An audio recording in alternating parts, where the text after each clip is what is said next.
जब चौथे दिन का खेल चल रहा था तब सभी को यही लग रहा था ये टेस्ट मैच भी ड्रॉ ही होगा, क्योंकि इंग्लैंड की टीम से गेंदबाजी में ओली रॉबिन्सन, जेम्स एंडरसन और मार्क वुड कर डरे थे।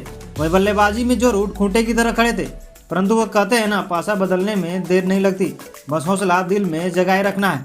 भारत चौथे दिन के खेल की समाप्ति तक 181 रन पर 6 विकेट गंवा चुका था। मैदान पर ईशांत शर्मा और ऋषभ पंत बल्लेबाजी कर रहे थे। 82 ओवर हो चुके थे। पांचवा दिन का खेल प्रारंभ होने से पहले बीसीसीआई लॉर्ड्स ग्राउंड की एक तस्वीर शेयर की थी ट्विटर पर। आसमान पूरा साफ दिख रहा था, वो भी शाइनिंग करता हुआ।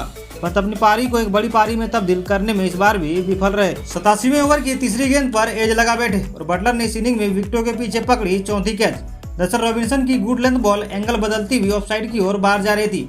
पंत उसे छोड़ सकते थे, परंतु डिफेंस करने चले गए और अपना विकेट गंवाया। 46 गेंदों पर 22 रन बनाकर वापस लौटे ऋषभ पंत। आक्रामक पारी के लिए जाने जाने वाले पंत केवल एक बाउंड्री लगा पाए। पंत को पवेलियन भेजने के बाद 90वां ओवर की तीसरी गेंद पर रॉबिन्सन ईशांत शर्मा को एलबीडब्ल्यू कराकर उन्हें भी पवेलियन भेज देते हैं। भारत के 8 विकेट गिर चुके थे। मैदान पर दो नए बल्लेबाज मोहम्मद शमी और जसप्रीत बुमराह। किसी ने भी उम्मीद नहीं की थी कि ये दोनों टीम इंडिया की बल्लेबाजी की कमान को ऐसे संभालेंगे। दोनों ने जबरदस्त और ताबड़तोड़ पारी खेली और 89 रनों की पार्टनरशिप कर डाली। यही नहीं, अंत तक नाबाद रहे।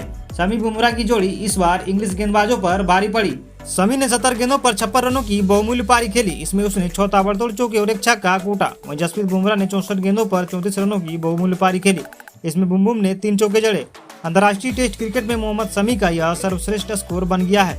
टेस्ट क्रिकेट में शमी का यह पहला अर्धशतक है। शमी बुमराह की साझेदारी ने 8 विकेटों पर 298 रन स्कोर बोर्ड पर लगा चुके थे। इसके बाद कप्तान ने इन दोनों को वापस बुला लिया और पारी घोषित कर दी। मैदान पर उतरे ओपनर्स रोरी बर्न्स और टॉम सिवली को भारतीय गेंदबाजों ने खाता तक नहीं खोलने दिया। दोनों 4-4 गेंद खेल लौटे पवेलियन। पहली ओवर में जसप्रीत बुमराह ने चौथी गेंद पर बाउंसर दे मारा। रोरी के बल्ले से लीडिंग गेंद लगा और सिराज ने अच्छा कैच पकड़ा।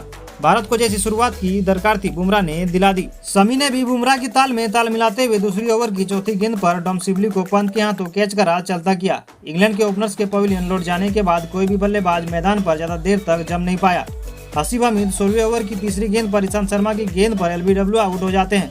22वें ओवर की अंतिम गेंद पर ईशांत शर्मा के हाथों बेस्टो एलबीडब्ल्यू आउट हो जाते हैं। कप्तान जो रूट भी ज्यादा कुछ खास न कर सके। 60 गेंदों पर 33 रनों की पारी खेल बुमराह का शिकार बने। बुमराह की बैकअप लेंथ गेंद को रूट ठीक से खेल नहीं पाए और फर्स्ट स्लिप पर तैनात कप्तान कोहली ने दूसरे कप्तान को चलता किया। भारत के लिए यह बेहद महत्वपूर्ण विकेट था। भारत के लिए 39वां ओवर डालने आए मोहम्मद सिराज ने पहली 2 गेंदों पर 2 मछली फंसा ली। पहली गेंद पर बटलर का एज लगा और फिर कप्तान ने एक शानदार कैच पकड़ा। दूसरी गेंद पर सैम करन का भी एज लगा। इस बार पंत ने पकड़ा कैच। सैम करन लगातार दूसरी बार गोल्डन डक का शिकार हुए। जसप्रीत बुमराह ने 91 ओवर की 5वीं गेंद पर ओली रॉबिन्सन को एलबीडब्ल्यू आउट कर पवेलियन भेजा। मैदान पर 95 गेंद खेल चुके जस बटलर को अगली गेंद पर सिराज ने पंत के हाथों कैच करा दिखाया डगआउट का रास्ता। बटलर 52वें ओवर की दूसरी गेंद पर आउट हुए। जाते जाते 96 गेंदों पर 25 रन टीम के लिए जोड़े। इंग्लैंड का अंतिम विकेट जेम्स एंडरसन के रूप में गिरा। सिराज ने इसी ओवर की 5वीं गेंद पर एंडरसन को बोल्ड कर दिया। इंग्लैंड की पूरी टीम को 52.4 ओवरों में भारतीय गेंदबाजों ने समेट दिया। दूसरे टेस्ट को भारत ने 151 रनों से जीता। मोहम्मद सिराज ने दूसरे टेस्ट में सबसे ज्यादा 8 विकेटें चटकाई। के राहुल बने प्लेयर ऑफ द सीरीज, जिसने 129 और 5 रनों की पारी खेली थी।